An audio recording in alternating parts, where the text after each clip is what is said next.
Hello, hello. Welcome to Healthy Perspectives, a podcast that takes on current cultural and social issues through a clinical lens.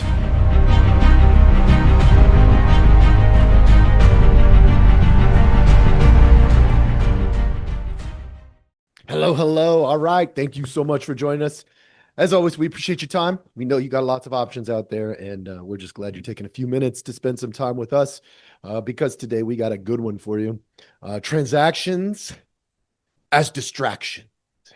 Folks, we are about to enter the voting era of the year. Now, we are getting to that 2-year mark, and there's going to be a lot of voting that goes on this year. And look, I know I've routinely said I'm not political inherently. I also am culturally centered and grounded. Now that's a big deal because what I got to do is address the political from a cultural lens. Not always an easy task, but today we're going to get after it. And we're going to make it very clear from the beginning that this is a psychologically sound podcast. We are trying to help you do life better. And we're using current cultural issues, including politics at times, to help convey those messages so that you can see it in real time and make real life decisions. Your tip of the day today is love must supersede transactions. Now that is coming from a bias. So let me clarify what that means exactly. If you believe that our human design is to be relational, then love isn't negotiable. Hate isn't an option. We have to love up close, or when it's not safe to love up close, we have to love at a distance.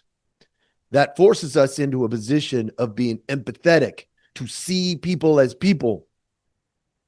But in politics, things work different. They are transactionally based. Transactionally based worlds are very, very different than relationally based worlds. Transactions can happen within a relationship. 100% that can happen. But the transactions don't determine whether love exists in the relationship. Let me give you some examples. If you believe that there's a version of love called storge, family love. Do you have to pay everybody in your family to show love? No, you absolutely do not. And if you're basing it all off of how much you give financially to your family, it is now transactionally a starting spot to create love. And that'll never work. It doesn't work. I've worked with millionaire families, billionaire families. No joke. The reason that they have worked with me, straight up, here's the answer. Because they thought they could transact their way to love. And it didn't work. So they came to see me. That's how it works. They think, oh, in business, I can transact. In politics, I can transact. In all these other areas, I can transact my way to success. Let's try that in the family. And then it doesn't work. Why? Because a kid wants love from a parent. And money does not equate to love to a child. Especially if the child grew up with money the whole time. Because that is a given part of the equation. And then they start to identify what is the missing part of the equation. Time, energy, and attention. Your love. It's missing. Okay. So if you believe that we are relational by design, then love must supersede transactions. It's not a nicety. It's a required component. Let's switch gears here. Can you be objective and intellectually honest? I would suggest that most of you cannot. I know I'm coming right at you today.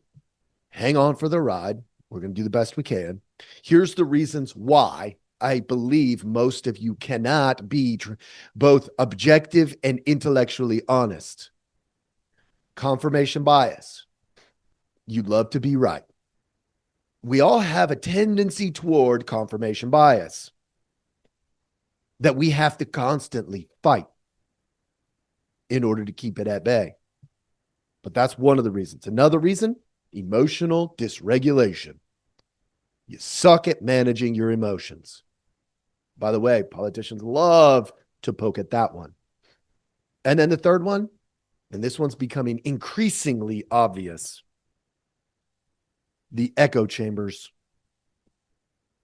You are being blocked from factual information because your echo chambers are repeating the same thing over and over and over. And if you are not intentional to break out of that, you cannot be intellectually honest. You cannot be objective. Because anytime somebody says something that doesn't fit your echo chamber, you're going to confirm your own bias and you're going to jump back into your echo chamber and say, hey guys, how did I do? How did I do? Did I do all right? And they're going to be like, yeah. You told them what's up. They're just stupid and they don't like the facts. And you're going to reinforce the same stupidity that got you in that position to begin with. So, if you could, this is what you would see. If you could be objective and intellectually honest, this is what you would see. Right now, the Democrats want you to be anxious about the economy. And many of you probably have a good reason to be. There's some truth in that one. They want you to be angry or scared about healthcare, which I in this podcast have talked about many times. It's not healthcare. Our life expectancy is going down under our current healthcare model. Healthcare was designed to be an insurance if you have assets, and most people who are told they have to have healthcare have nothing to insure. Matter of fact, they're insuring their debt. Like, you're going poor, ensuring that you stay poor. That doesn't even make sense. And I've gone into that before, so I'm not going to go any further than that for right now. The Democrats want you to be fearful of ICE, to be scared. They want you to be convinced that you won't be able to vote. That's what they want right now. Those are probably the top categories on the list for the Democrats right now. They call it disenfranchising the voters, which is ridiculous. Let me tell you why. 3 of these 4 things aren't true. That's okay. I'm going to get to the Republican side too. So hang on. We'll go for a ride. If you, when's the last time you didn't get to vote? Not because you chose not to, but because you were blocked. Exactly. There's an old story about, if, I live in Idaho. If in Idaho, we haven't had a hurricane since 1996. And I said, what are the chances we're going to have a hurricane hit Idaho in 2026? So what is that? 30 years. Not one time have we had a hurricane hit Idaho in 30 years. What are the chances we're going to have a hurricane hit Idaho this year? Pretty low, you'd say. And yet, somehow, every year, thousands upon thousands, maybe even millions of people still think that the Dallas Cowboys could win the Super Bowl. And they haven't won it since 1996. Okay, little joke for you. I hope that hit. All right, we're going to jump ship onto the Republicans. What the Republicans want you to believe is your vote is watered down. That they want you to believe that it's so watered down that your vote is practically meaningless. which isn't true. There is fraud every single election. But how watered down is it really? But they want you to believe it's watered down everywhere. And there are probably places it's watered down more than others. But they want you to believe it's watered down everywhere. They want you to believe that deportations have made us safer, which they have. They got this one right. They want you to believe that schools are evil and parents have lost their rights. Not true. You can pull your kids out of school anytime you want, for any reason that you want. And as far as the schools being evil, there's just as much good as there is evil in probably every single school. Is it a battle? It is a battleground. Absolutely. It is a battleground. But the school itself, it is not designed to be evil.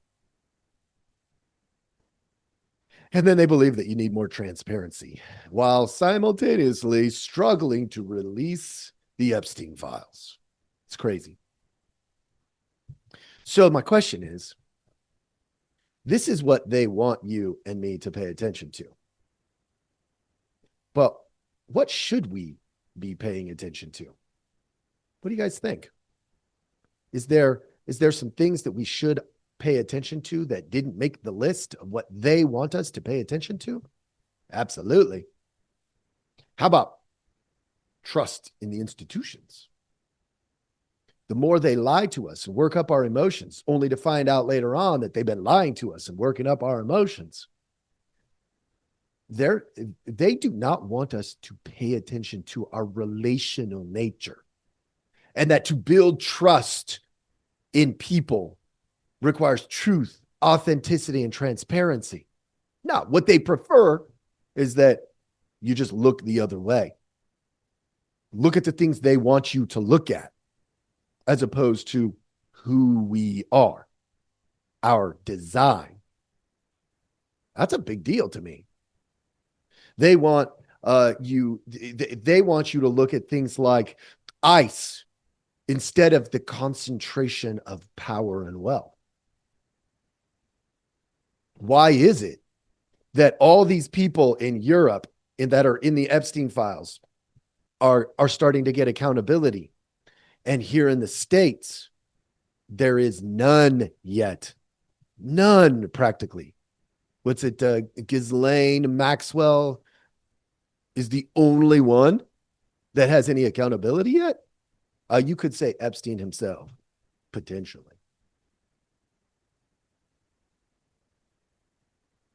This is crazy. The amount of concentration in power and wealth. Now, I am not suggesting that we steal from the rich to give to the poor. That has its own consequences. But I am suggesting that we look at these organizations as Doge was set up to do. Now, did they do a good job? Hard to know. Why? Transparency stuff. And I know there was the whole Doge release stuff, but at the end of the day, the amount of, go back to number one, the lack of trust in the institutions. It's hard to know if Doge did a good enough job for us to have a building of any kind of trust. And then we look at the next one and we go, there's justice being applied unevenly.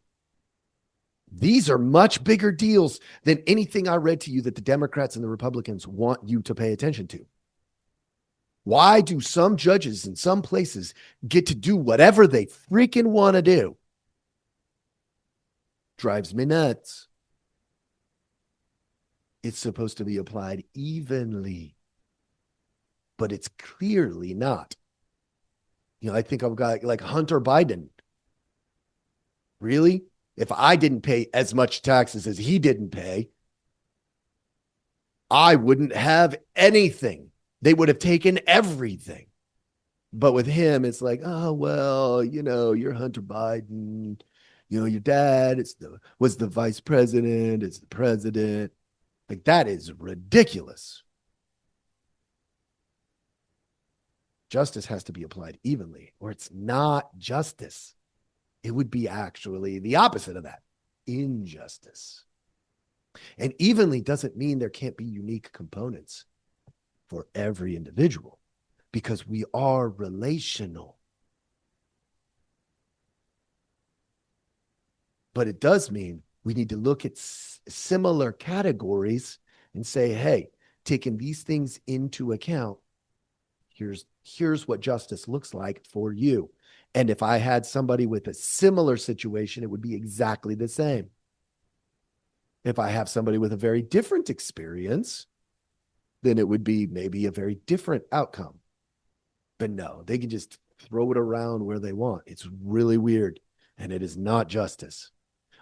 Justice is, I will treat you uniquely as you are.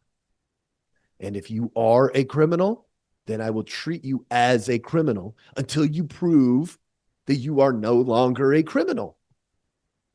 If you are innocent,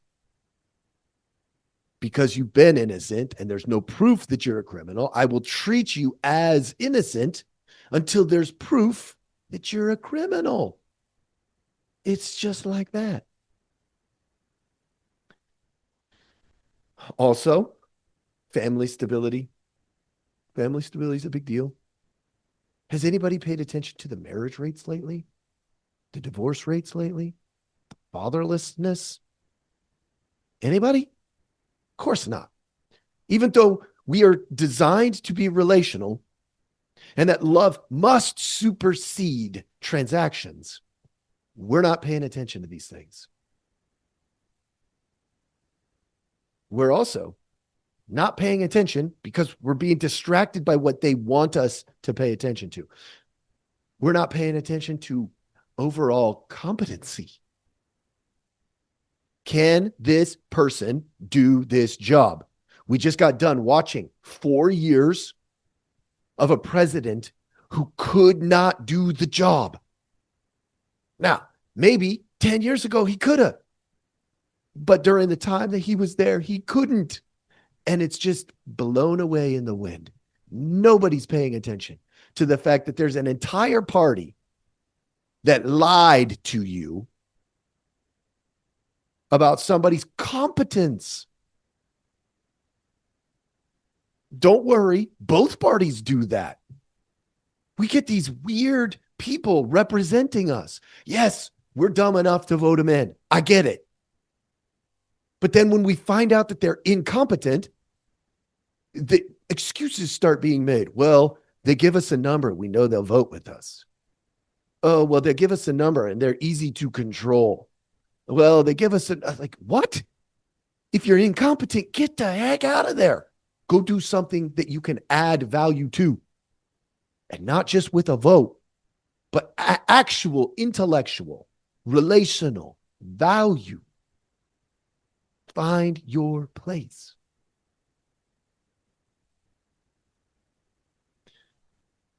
Folks, I could go on and on and on with the things we ought to be paying attention to. You know, I've talked about healthcare. I've talked about education. I've talked about all these things.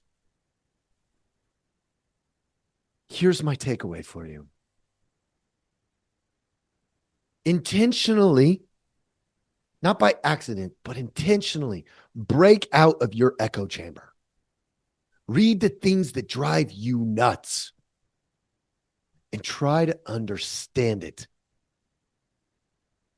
I listen to all kinds of things. I listen to the Young Turks and Dan Bongino. Why? Because they almost never agree. Think about that. Some of you listen to those morning shows like the Daily Wire or oh my gosh, I can't even remember the name of the other ones that I listen to. Listen to all of them.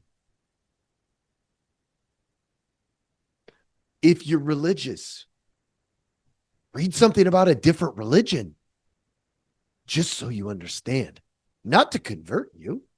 If you're not religious, pick up a Bible, read it. This, folks, is how we become more relational, not rooted in our dysfunction. If you know you have poor emotional regulation, then put yourselves in a position where you can regulate them better. Maybe if you know you have emotional dysregulation, don't show up to the protest. You're going to look stupid because you lose control of yourself. You're going to say dumb things, do dumb things, possibly even get somebody hurt, or even worse, as Becca found out, Renee Good's partner, you might accidentally get somebody you love killed to some degree. Now, I'm not blaming Becca totally. You can go back and watch that podcast. I empathized with all sides, but Becca definitely had a hand in it. She was a portion of the problem. And if you're not familiar with that, go watch that podcast. It's very interesting. I empathized with the officer, with Becca, with Renee. Yep, empathy all around, folks. And then here's the tough one. Test out ideas that are the inverse of your idea. So if you say, I'm a good person, test out the idea of, if somebody saw me as a terrible human being, what might they see? If you think you're a terrible human being, test out the concept of, if others saw me as a great person, what might they see? Because that's the only way to undo the confirmation bias. It's to test out the other narratives that could come. Folks, if you do that, we all win. You win. I win. Everybody wins. Because it puts us in a humble, less prideful, more loving position. It allows us to have hard conversations and walk away going, we aren't going to agree on that, and they aren't evil. I could still love them. I'm just going to love them from a little more of a distance. Folks, put this stuff into action. This is pointless unless you do something with it. Now, I've given you a lot of information today. I hope this helps. And there's definitely things I probably didn't give you that I could have. So interact with this content. Send us emails. Send us messages on any of the platforms. Engage with us. And this could get more helpful. Thank you so much for joining us, and I hope you have a wonderful day.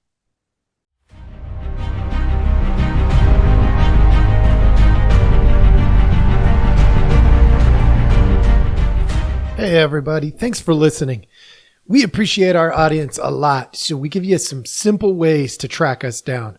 Please like, subscribe, and follow all the podcasts on different platforms, but you can also email us at healthyperspectives@protonmail.com, or you can check out our website at healthy-perspectives.com/podcast. It's a backward slash. So if you want to go to our landing page, if you go to healthy-perspectives.com, you'll still find us. You just got to click on the podcast button. Thank you so much.